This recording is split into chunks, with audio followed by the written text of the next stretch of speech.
मेरी बड़ी बहन आरती की शादी को 1 साल हो चुका था। दीदी काफी सुंदर हैं और जीजा जी भी काफी हष्ट-पुष्ट हैं। शादी के बाद दीदी कम ही हमारे घर आया करती थीं, क्योंकि जीजा जी को दीदी के बिना बिल्कुल भी रहा नहीं जाता था। दीदी और जीजा जी एक दूसरे से बहुत प्यार करते हैं और एक दूसरे के बिना नहीं रह सकते। ये बात मुझे उस दिन समझ में आई जब दीदी दिवाली पर हमारे घर आई हुई थीं। दीदी को आए 1 हफ्ता हो चुका था, लेकिन जीजा जी के फोन दिन भर में कई बार आते रहते थे। दीदी अक्सर कहती थीं, इतनी जल्दी कैसे आऊं, कुछ दिन और रुकने दो। पर आप भी फोन करके ऐसी ऐसी बातें करते हो जिससे मुझे भी आपकी बहुत याद आने लगती है।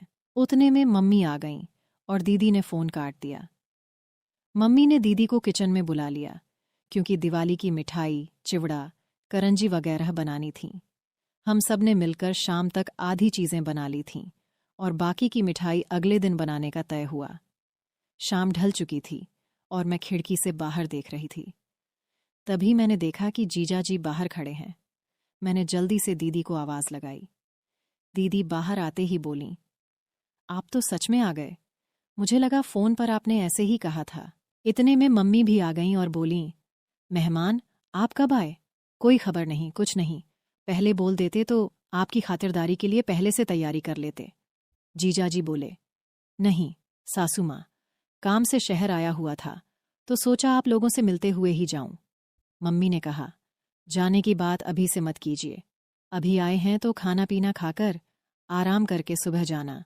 मैं आपको अभी बिल्कुल नहीं जाने दूंगी। जीजा जी कुछ नहीं बोले और मुझे भी मालूम था कि जीजा जी जाने के लिए नहीं आए हैं। इतने में दीदी पानी लेकर आईं और जीजा जी को पानी देते हुए धीरे से फुसफुसाईं, मुझे अच्छे से पता है कि आप किस लिए आए हैं। 1 हफ्ता भी नहीं रह पाए मेरे बिना। जीजा जी मुस्कुराकर बोले, तुम हो ही ऐसी। यह सुनकर दीदी शर्माकर मुस्कुराईं और वहां से चली गईं। थोड़ी देर में खाना बनकर तैयार हो गया। हम सब ने साथ में खाना खाया और बातें करते करते रात बिताई। जीजू का बिस्तर बाजू वाले कमरे में लगाया गया था और सबको अब सोने की तैयारी करनी थी। घर के सारे लोग अपने अपने कमरे में सोने चले गए थे, लेकिन मैं, दीदी और जीजू अब भी सोफे पर बैठे टीवी देख रहे थे। टीवी पर हम आपके हैं कौन मूवी चल रही थी, जो मुझे बहुत पसंद थी और दीदी को भी। थोड़ी देर में जीजू ने उबासी लेते हुए कहा, बाप रे, मुझे तो बहुत नींद आ रही है। दीदी ने मन ही मन मुस्कुराते हुए जवाब दिया, तो फिर जाइए ना, बाजू वाले कमरे में आपका बिस्तर लगा दिया है, आराम कर लीजिए। मैं मूवी देखकर बाद में आ जाऊंगी। जीजू का चेहरा देखने लायक था। वो थोड़ा खींचकर कमरे की ओर चले गए। मुझे और दीदी को हंसी आ रही थी, लेकिन हमने कुछ नहीं कहा। हम दोनों मूवी देखने में लगे हुए थे। कुछ देर बाद दीदी ने मुझसे कहा, छोटी, मुझे भी अब नींद आ रही है, मैं सोने जा रही हूं। मैंने तुरंत कहा, दीदी, अगर तुम भी चली जाओगी तो मुझे डर लगेगा। तुम्हें पता है ना, रात में मुझे अकेले डर लगता है। दीदी थोड़ा ठिठकीं और बोलीं, ठीक है, थोड़ी देर रुक जाती हूँ।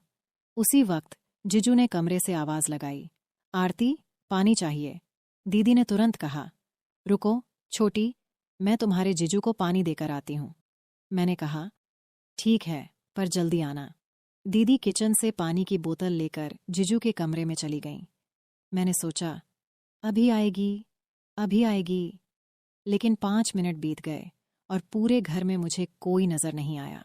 डर के मारे मैंने दीदी को आवाज दी। थोड़ी ही देर में दीदी कमरे से बाहर आईं। उनकी साड़ी थोड़ी अस्त व्यस्त थी, बाल बिखरे हुए थे और सांसें तेज चल रही थीं। मैंने घबराकर पूछा, दीदी, इतनी देर क्यों लगा दी? मुझे डर लग रहा था। दीदी ने हंसते हुए कहा, अरे वो कुछ नहीं, तुम्हारे जीजू को बहुत प्यास लगी थी, इसलिए पानी देने में थोड़ा समय लग गया। इतने में जीजू कमरे से बाहर आए और बोले, अरे, मेरे फोन की बैटरी खत्म होने वाली है, क्या तुम मेरे लिए चार्जर ला दोगी? दीदी ने जवाब दिया, ठीक है, देखती हूँ, आप यहीं रुकिए। लेकिन जीजू ने कहा, अरे, तुम देखो, मैं कमरे में वेट करता हूँ। यह कहते हुए वे वापस कमरे में चले गए। दीदी मेरे कमरे में गई और वहां से मेरा फोन चार्जर उठाकर जीजू को देने उनके कमरे में चली गईं। मैंने सोचा कि चार्जर देकर वो तुरंत वापस आ जाएंगी, लेकिन थोड़ी देर बीत गई और दीदी का कोई अता पता नहीं था। मैंने एक बार फिर से दीदी को आवाज़ दी, लेकिन कोई जवाब नहीं आया।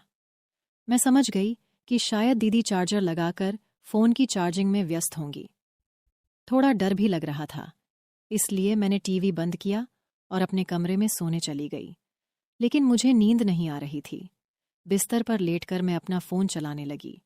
आधे घंटे बाद मेरा फ़ोन डेड हो गया। उसकी बैटरी ख़त्म हो चुकी थी। अब मैं इधर-उधर चार्जर ढूंढने लगी, लेकिन याद आया कि मेरा चार्जर तो दीदी ले गई हैं। अब मैं असमंजस में थी।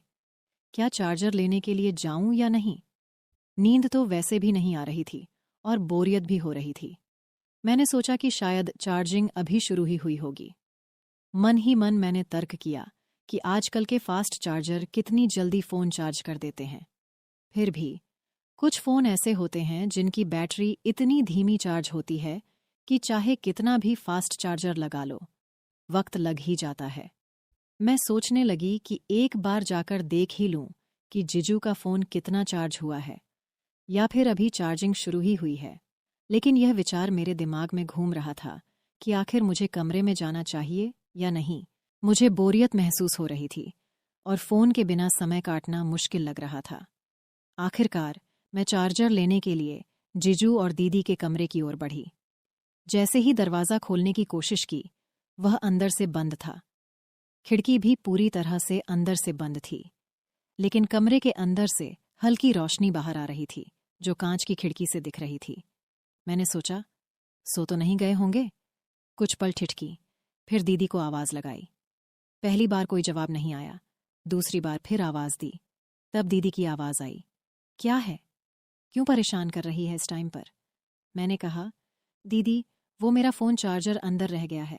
मेरा फ़ोन बंद हो गया है, चार्जिंग करनी है। जीजू का फ़ोन चार्ज हो गया हो तो मुझे चार्जर दे दो। दीदी ने थोड़ी खींच भरी आवाज़ में कहा, अरे, नहीं हुआ है फ़ोन चार्ज। तुम्हारे जीजू के फ़ोन को चार्ज होने में काफ़ी समय लगता है। चार्जिंग तो अभी अभी शुरू हुई है। तुम जाकर सो जाओ, परेशान मत करो। मैंने कहा, दीदी, बस 10 मिनट के लिए चार्जर दे दो। मेरा फ़ोन फास्ट चार्जिंग करता है। दीदी ने जवाब दिया, ठीक है बाबा, लाती हूँ। तू अपने कमरे में जा। मैं अपने कमरे में लौट गई। थोड़ी देर बाद दीदी चार्जर लेकर आईं और बोलीं, ये ले तेरा चार्जर, अब परेशान मत कर। जैसे ही मैंने चार्जर लिया, मेरी नज़र दीदी पर पड़ी। मैंने हैरानी से पूछा, दीदी, आपने ये क्या पहना है? ये तो जीजू का शर्ट है। आप तो साड़ी में थी ना? दीदी ने झेंपते हुए कहा, चुप बैठ, मैं जा रही हूँ। यह कहकर दीदी वापस कमरे में चली गईं। मैंने चार्जर से अपना फ़ोन चार्ज करना शुरू कर दिया। सिर्फ 15 मिनट में मेरे फ़ोन की काफ़ी बैटरी चार्ज हो गई थी। मैंने सोचा, चलो, अब चार्जर वापस दे आती हूँ। अगर दीदी सो भी रही होंगी तो मैं खुद जीजू का फ़ोन चार्जिंग पर लगा दूंगी। मैं चार्जर लेकर दीदी और जीजू के कमरे की ओर गई। इस बार दरवाज़ा थोड़ा सा खुला हुआ था। शायद दीदी जल्दी में बंद करना भूल गई होंगी। जैसे ही मैंने दरवाज़ा खोला और अंदर कदम रखा, मेरे सामने ऐसा नज़ारा था जो मैंने अपनी ज़िंदगी में कभी नहीं देखा था। मेरी आंखें फटी की फटी रह गईं। मुझसे ये बहुत बड़ी गलती हो गई थी। मुझे अंदर आने से पहले आवाज़ देनी चाहिए थी। मैं ये कैसे भूल सकती थी कि यह शादीशुदा जोड़ा है। मुझे उन दोनों को देखकर बेहद शर्म आ रही थी। लेकिन दीदी और जीजू को इस बात का ज़रा भी अंदाज़ा नहीं था कि मैं दरवाजे पर खड़ी हूँ और उन्हें देख रही हूँ। उसके बाद जो हुआ, उसे जानकर आप इतने हैरान हो जाएंगे कि आपको एक बड़ा झटका लगेगा। कहानी का अगला भाग जानने के लिए तैयार रहिए। अगर आपको यह पहला हिस्सा अच्छा लगा तो हमें कमेंट्स में ज़रूर बताएं। कहानी के दूसरे भाग को जल्द ही लाने की कोशिश करूंगी। बस एक लाइक कर दीजिए और मेरा काम है कहानी का अगला हिस्सा आप तक पहुंचाना। वीडियो पर 1000 लाइक्स होते ही पार्ट 2 आ जाएगा। मेरी मासी बहुत सुंदर और जवान थी। उसकी उम्र करीब 35 साल रही होगी, लेकिन उसे देखकर कोई यह नहीं कह सकता था कि वह 35 साल की है। मेरे माता पिता के निधन के बाद मैं अपनी मासी के घर रहने चला गया। उस समय मेरी उम्र 18 साल थी और मैंने हाल ही में 12वीं का एग्जाम दिया था। एक दिन रात में ऐसा हुआ यूं कि मासी ने मुझे अपने कमरे में बुलाया। उस दिन मेरे मौसा घर पर नहीं थे। तब मासी ने मुझसे कहा, मुझे अकेले सोने में बहुत डर लगता है। ऐसा कहकर उसने मुझे अपने कमरे में सुला लिया और नमस्ते दोस्तों, आज की इस कहानी में आपका स्वागत है। मेरा नाम संदीप है और आज मैं आपके लिए एक जबरदस्त कहानी लेकर आया हूँ जिसे सुनकर आपको जरूर आनंद आएगा। यह कहानी मेरी मासी और मेरे बीच की है, तो चलिए कहानी शुरू करते हैं। दोस्तों, मेरे माता पिता के गुजरने के बाद मेरी जिंदगी पूरी तरह बदल गई। मेरे दादा दादी भी बहुत पहले ही इस दुनिया से जा चुके थे और अब कोई भी रिश्तेदार मुझे अपने पास रखने को तैयार नहीं था। उस समय मेरी उम्र 18 साल थी। जब मेरे माता पिता का अंतिम संस्कार हुआ तब मेरे सारे रिश्तेदार मुझे अकेला छोड़कर चले गए। मुझे समझ नहीं आ रहा था कि अब मैं क्या करूं। तभी मेरी मासी ने फैसला किया कि वह मुझे अपने घर ले जाएगी। उसने कहा, तू मेरी बहन की आखिरी निशानी है, मैं तुझे अकेला नहीं छोड़ सकती। लेकिन मेरे मौसा को यह पसंद नहीं आया। वह गुस्से में बोले, मैं इसका पालन पोषण नहीं कर सकता, इसे किसी अनाथालय भेज देना ही ठीक रहेगा। यह सुनकर मुझे बहुत बुरा लगा, क्योंकि अब मेरा भविष्य मेरे हाथ में नहीं था बल्कि दूसरों के फैसलों पर निर्भर था। मगर मासी ने हाथ जोड़कर मौसा से कहा, आप इसे अकेला कैसे छोड़ सकते हैं? संदीप पहले ही बहुत दुख झेल चुका है। लेकिन मौसा तब भी मुझे अपने साथ ले जाने के लिए तैयार नहीं थे। उन्होंने कहा, सुजाता, तुम्हें तो पता ही है कि मेरी सैलरी बहुत कम है, उसमें घर चलाना भी मेरे लिए बहुत मुश्किल हो रहा है और अब मैं इसकी जिम्मेदारी कैसा ले सकता हूँ। तब मासी ने कहा, हम इसके घर को किराए पर लगा देंगे और भाई साहब की दुकान भी किराए पर दे देंगे। इससे संदीप की परवरिश में आपार कोई बोझ नहीं पड़ेगा। तब मौसा ने कोई जवाब नहीं दिया, बस सिर हिलाकर हाँ कह दिया। लेकिन उनके चेहरे से साफ लग रहा था कि वह अभी भी खुश नहीं थे। आखिरकार मैं मासी के साथ उनके घर आ गया।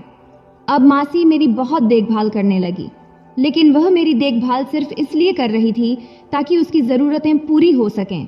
ऐसा मैंने कभी सोचा भी नहीं था। वैसे मासी का घर 4 कमरों का था। उसमें से एक कमरा मुझे दे दिया गया जो बहुत छोटा था। उसमें सिर्फ एक सिंगल बेड और एक अलमारी थी। मेरा माता पिता का घर और दुकान मासी और मौसा ने किराए पर दे दिया था। उसी पैसे से उन्होंने मेरे लिए कपड़े खरीदे और स्कूल में मेरा एडमिशन करा दिया। अब मैं ग्रेजुएशन की पहले सेमेस्टर में था, लेकिन मेरा मन पढ़ाई में बिल्कुल नहीं लगता था। कॉलेज में भी मन नहीं लगता था। हर समय माँ पिताजी की याद आती थी। तब मैं अक्सर अकेला रहता और किसी से ज्यादा बात भी नहीं करता। एक दिन मैं अपने कमरे में बैठा माँ पापा को याद करके रो रहा था। तभी मासी अंदर आई।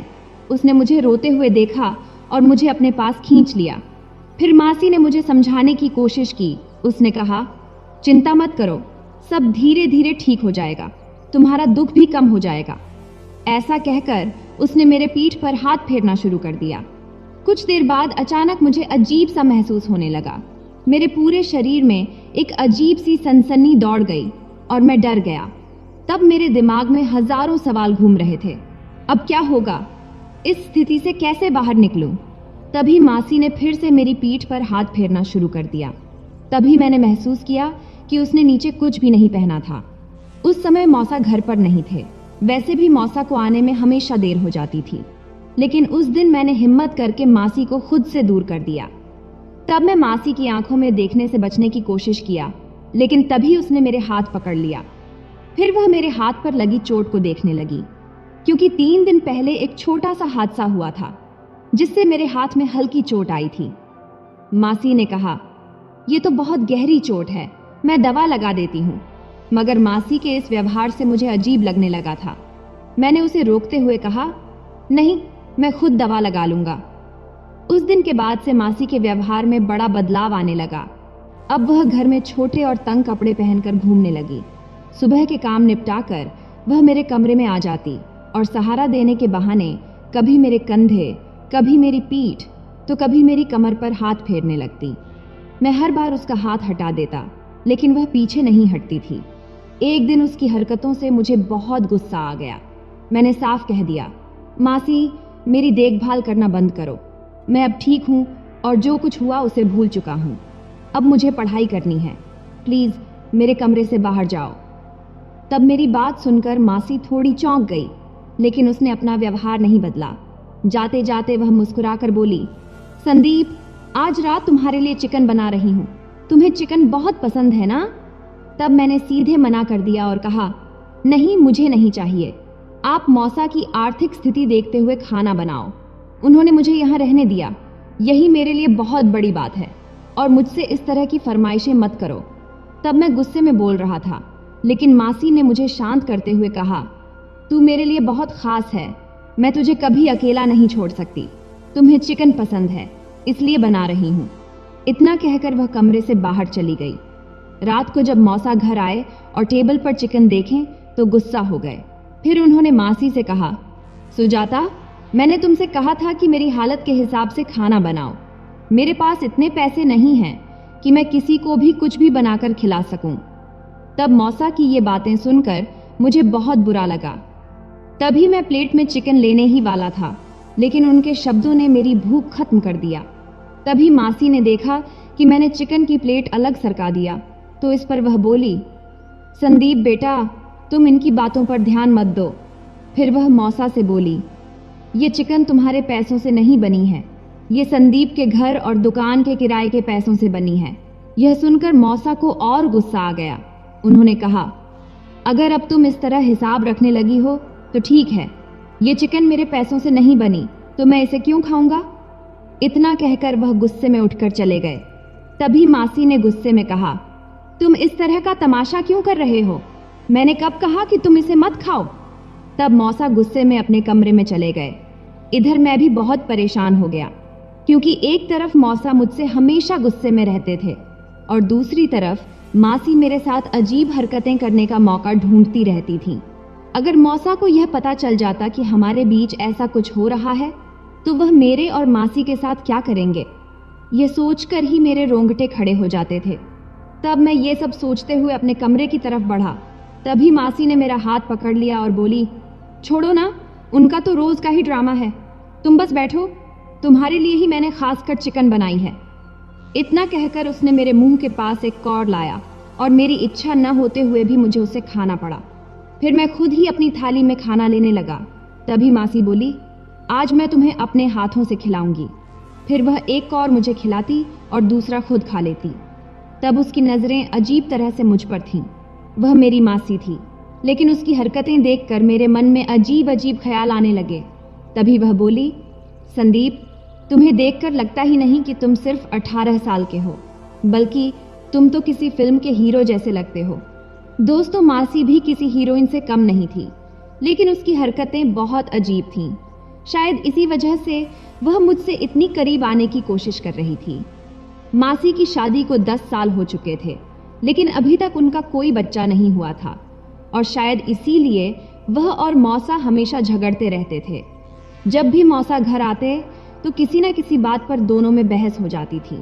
एक दिन मैं नहाकर वॉशरूम से बाहर निकला और बाल पोंछते हुए अपने कमरे में चला गया। तभी मासी मेरे कमरे में आई और बोली, संदीप, नाश्ते में क्या खाओगे? तब मैंने जवाब दिया, मासी, जो रोज बनता है वही खा लूंगा। इतना कहकर मैं फिर से तौलिए से अपने गीले बाल पोंछने लगा। तब जल्दी में होने के कारण मैंने तौलिया टेबल पर ही रखा और स्कूल के लिए तैयार होने लगा। तभी मासी मेरे पास आई और बोली, तुम्हें तो अपनी देखभाल करनी भी नहीं आती। फिर उसने मेरा हाथ पकड़कर मुझे बेड पर बैठा दिया और खुद तौलिया लेकर मेरे बाल पोंछने लगी। तब मुझे यह सब बहुत अजीब लग रहा था, क्योंकि मैं अब छोटा बच्चा नहीं था कि मासी मेरे सारे काम करे। मैंने उसे रोकने की बहुत कोशिश किया, लेकिन तभी अचानक दरवाज़ा खुला और मौसा सीधे कमरे में आ गए। मौसा यह सब देखकर गुस्से में लाल हो गए। फिर उन्होंने गहरी आवाज में कहा, तुम्हें सिर्फ इसकी ही चिंता है? बाहर आओ और मुझे नाश्ता दो, मुझे देर हो रही है। इतना कहकर मौसा गुस्से में कमरे से बाहर चले गए। तब मैंने तुरंत मासी से कहा, मैं खुद अपना सिर पोंछ सकता हूँ, आप जाइए और मौसा को नाश्ता दीजिए। फिर मैंने मासी के हाथ से तौलिया झटके से लिया और बेड पर फेंक दिया। फिर जल्दी से अपने बाल ठीक किया, स्कूल बैग उठाया और बिना नाश्ता किए घर से निकलने लगा। जैसे ही मैंने दरवाजे से बाहर कदम रखा, मौसा की तेज आवाज सुनाई दी, तेरे दिमाग में गोबर भरा है क्या? संदीप अब छोटा बच्चा नहीं रहा, वह जवान लड़का है, और तू बेधड़क उसके कमरे में घुसी चली आती है। मुझे सब समझ में आ रहा है, तुम दोनों क्या कर रहे हो? तब मौसा की इन बातों ने मेरे कदम वहीं रोक दिए। एक पल के लिए तो मैं कुछ समझ ही नहीं पाया। फिर मेरे दिमाग में तरह तरह के ख्याल आने लगे। फिर सोचने लगा कि मेरे साथ ये सब क्या हो रहा है, लेकिन मुझे कुछ भी समझ नहीं आ रहा था और मौसा की बातें मुझे बहुत अजीब लग रही थीं। मैं फिर सोचने लगा कि शायद मौसा गुस्से में यह सब बोल रहे हैं। उस दिन मेरा किसी भी काम में मन नहीं लग रहा था। शाम को जब मैं घर लौटा तो मैंने शांति से बैठकर सोचा और फैसला किया कि मुझे जल्दी से जल्दी अपने पैरों पर खड़ा होकर इस घर से निकल जाना चाहिए। लेकिन जो कुछ उसके बाद हुआ उसने मेरे होश ही उड़ा दिए। रोज रात को मासी मुझे दूध और बादाम देती थी और कहती थी, इसे खाकर सो जाओ, इससे तुम्हारा शरीर तंदुरुस्त रहेगा। तब मैं रोज दूध और बादाम खा लेता था, लेकिन जैसे ही मैं दूध पीता मुझे इतनी गहरी नींद आ जाती कि फिर चाहे कुछ भी हो जाए मुझे होश ही नहीं रहता। सुबह उठने के बाद मुझे बहुत अजीब लगता था, जैसे मैंने कोई भारी काम किया हो। मेरा शरीर बहुत थका हुआ महसूस होता था, लेकिन मैं इसे नज़रअंदाज कर देता था। एक दिन मैं अपने कमरे में पढ़ाई कर रहा था, तभी मासी दूध लेकर आई और बोली, संदीप बेटा, लो दूध पी लो। तब मैंने दूध पीने से मना कर दिया। इस पर मासी नाराज हो गई और बोली, ऐसा मत सोचो कि ये दूध तुम्हारे मौसा के पैसों से आया है, ये तुम्हारे पापा के घर और दुकान के किराए से आया है। मैं बस चाहती हूँ कि तुम्हारी सेहत अच्छी रहे। तब मैंने फिर से कहा, नहीं मासी, मैं आज से दूध नहीं पीऊंगा। सच तो यह था कि मौसा की आर्थिक हालत देखकर मुझे दूध लेने का मन ही नहीं करता था, लेकिन असली वजह कुछ और थी। अब धीरे धीरे मुझे समझ आ रहा था कि दूध पीने के बाद मुझे इतनी गहरी नींद क्यों आती थी। अब मासी मेरे बहुत करीब आ गई। उसने हल्के कपड़े पहने थे। फिर उसने मेरी पीठ पर हाथ फेरते हुए कहा, संदीप, अगर तुम्हारी तबीयत खराब हो गई तो मैं बर्दाश्त नहीं कर पाऊंगी। तब मुझे बहुत अजीब लग रहा था। मेरे मन में सवाल आ रहा था कि मासी मेरे इतने करीब क्यों आ रही है, आखिर वह मुझसे क्या चाहती है। फिर उसने दूध का गिलास उठाया और जबरदस्ती मेरे मुंह से लगा दिया। तब मेरी इच्छा न होते हुए भी मुझे दूध पीना पड़ा, लेकिन मासी का ऐसा करने के पीछे कोई और ही वजह थी जो मुझे धीरे धीरे समझ आ रही थी। दूध पीने के बाद तुरंत ही मासी कमरे से बाहर चली गई। तब मेरी परीक्षा नजदीक थी, इसलिए मैंने सोचा कि आज रात देर तक जाकर पढ़ाई करूंगा। लेकिन दूध पीने के बाद अचानक मेरा सिर भारी हो गया और मुझे बहुत गहरी नींद आने लगी। तब मैं खुद को जगाए रखने की पूरी कोशिश कर रहा था, लेकिन मुझे झपकी आने लगी और फिर मैं गहरी नींद में चला गया। आधी रात को मुझे ऐसा महसूस हुआ कि कोई मेरे ऊपर बैठा हुआ है। तब मुझे बहुत अच्छा लग रहा था, लेकिन मेरी आंखें नहीं खुल रही थीं। मैं पूरी कोशिश कर रहा था, लेकिन मेरी नींद इतनी गहरी थी कि मेरा शरीर जैसे सुन्न हो गया था। तब मुझे किसी की आवाज़ भी सुनाई दी, जो या तो किसी बिल्ली की थी या किसी औरत की। मैं कुछ समझ नहीं पाया। सुबह जब मेरी नींद खुली तो मेरा शरीर बहुत थका हुआ महसूस हो रहा था। फिर मैंने बेड पर बैठकर देखा तो कमरे में मेरी किताबें बिखरी पड़ी थीं। तभी मुझे याद आया कि मैं पढ़ते पढ़ते ही सो गया था, लेकिन सुबह मेरी सारी किताबें टेबल पर सही तरीके से रखी हुई थीं। सबसे अजीब बात यह थी कि मेरी चादर दूसरी तरफ पूरी अस्त व्यस्त पड़ी थी, जैसे कोई मेरे साथ वहां सोया था। यह सब देखकर मेरे सिर में चक्कर आने लगे। फिर मैंने अपना सिर पकड़ लिया और वॉशरूम में जाकर ठंडे पानी से अपना चेहरा धोया। फिर मैं वापस कमरे में आया तो देखा कि मेरे बेड पर किसी का एक झुमका पड़ा था। तब मैं सोचने लगा कि रात भर मेरे कमरे में कौन था और ये झुमका किसका है। फिर मैंने झुमका उठाया और सोचते हुए वहीं बैठ गया। तभी अचानक दरवाज़ा खुला और मासी अंदर आई। तब वह बहुत घबराई हुई लग रही थी। उसके बाल भी गीले थे, जैसे उसने अभी अभी नहाया हो। तब मैंने जल्दी से झुमका अपनी मुट्ठी में दबा लिया। फिर मैंने पूछा, मासी, तुम इतनी घबराई हुई क्यों हो? इस पर वह बोली, कुछ नहीं, बस तुम्हारी चादर ठीक करने आई थी। तब मैंने कहा, नहीं मासी, मैं खुद कर लूँगा, तुम चिंता मत करो।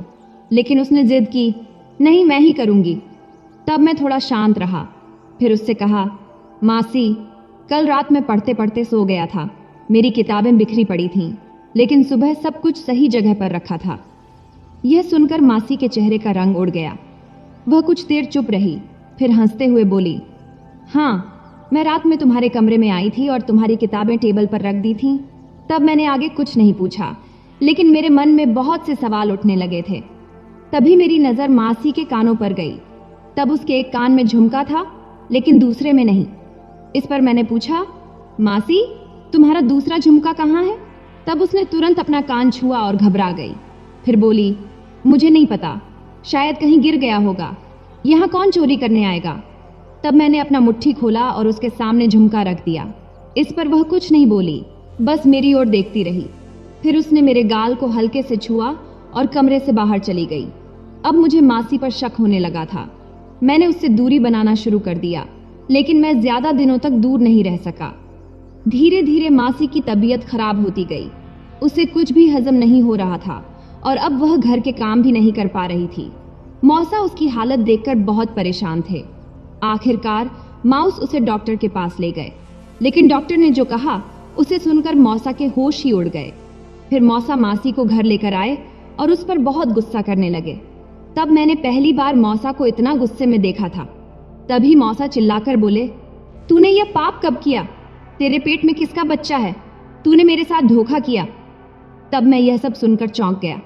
वैसे मासी पहले से ही बीमार थी और मौसा उस पर गुस्सा कर रहे थे, इसलिए मैंने उनसे कहा, मौसा, आपको दिख नहीं रहा कि मासी बीमार है और आप उस पर चिल्ला रहे हैं? तब मेरी बात सुनते ही मौसा ने मुझे जोर से थप्पड़ मारा और गुस्से से बोले, यह सब तेरी ही वजह से हुआ है। तुझे अपनी मासी के साथ ऐसा करते हुए जरा सी भी शर्म नहीं आई? यह सुनकर मेरे पैरों तले जमीन खिसक गई। मेरे हाथ पैर कांपने लगे। मैंने हिम्मत करके मौसा से कहा, आप क्या कह रहे हैं? मासी आपकी पत्नी है, वह गर्भवती है, तो आपको खुश होना चाहिए। आप तो इतने सालों से बच्चे की इच्छा कर रहे थे, अब जब आप पिता बनने वाले हैं तो फिर आपको खुशी क्यों नहीं हो रही और मुझ पर शक क्यों कर रहे हैं? मासी मेरे लिए माँ जैसी है, मैं उनके साथ ऐसा कभी नहीं कर सकता। तभी मौसा गुस्से से बोले, नालायक, मैं बाप नहीं बन सकता, मेरे पास वो क्षमता नहीं है। यह सुनकर मैं सुन्न रह गया। तब मुझे लगा जैसे किसी ने मेरे सिर पर बम फोड़ दिया हो। तब मैंने फिर से कुछ बोलने की कोशिश किया, लेकिन तुरंत मौसा ने फिर से मुझे एक थप्पड़ मार दिया। उधर मासी अब भी कुछ नहीं बोल रही थी। फिर मौसा ने हम दोनों को अपने घर से निकाल दिया और गुस्से में कहा, अब तुम दोनों जहां चाहो जाओ, लेकिन दोबारा कभी मुझे अपना मुंह मत दिखाना। तब मासी बहुत रो रही थी। उसकी तबीयत पहले से ही खराब थी और अब यह सब देखकर वह और ज्यादा कमजोर पड़ने लगी। तब यह वक्त ऐसा नहीं था कि मैं उससे कुछ पूछूं, इसलिए मैं उसे अपने घर ले गया। वहां मैंने किराने की दुकान के मालिक से कहा कि वह तुरंत घर खाली कर दे और फिर मैं और मासी अकेले उस घर में रहने लगे। फिर एक दिन मैंने मासी से कहा, तुम हर रात मुझे दूध देती थी, शायद उसमें कोई दवा मिलाकर, और उसी का फायदा उठाकर तुमने मेरे साथ यह सब किया। अब यह बच्चा तुम्हें अकेले पालना होगा, मैं इसे अपना नाम नहीं दूंगा। उस वक्त मासी ने कोई जवाब नहीं दिया, बस रोती रही।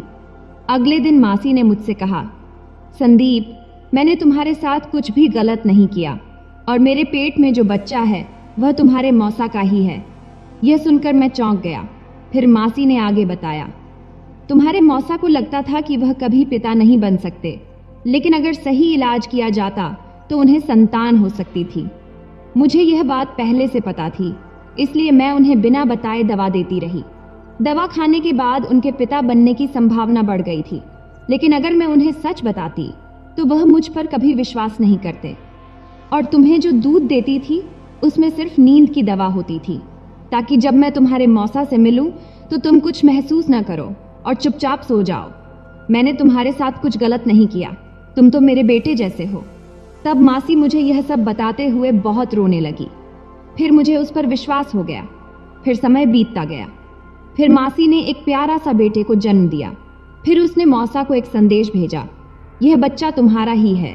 अगर तुम्हें विश्वास नहीं है तो डीएनए टेस्ट करा सकते हो। अगर यह बच्चा तुम्हारा नहीं निकला तो मुझे तलाक दे देना, लेकिन अगर यह तुम्हारा निकला तो मुझे अपना लेना। फिर अगले दिन हम मौसा के पास गए और टेस्ट करवाया। फिर जो रिपोर्ट आई उसे देखकर मौसा अपना सर पकड़ के बैठ गए, क्योंकि उस रिपोर्ट से यह साबित हो गया था कि वह बच्चा मौसा की ही थी। तब मौसा को अपनी गलती का एहसास हुआ।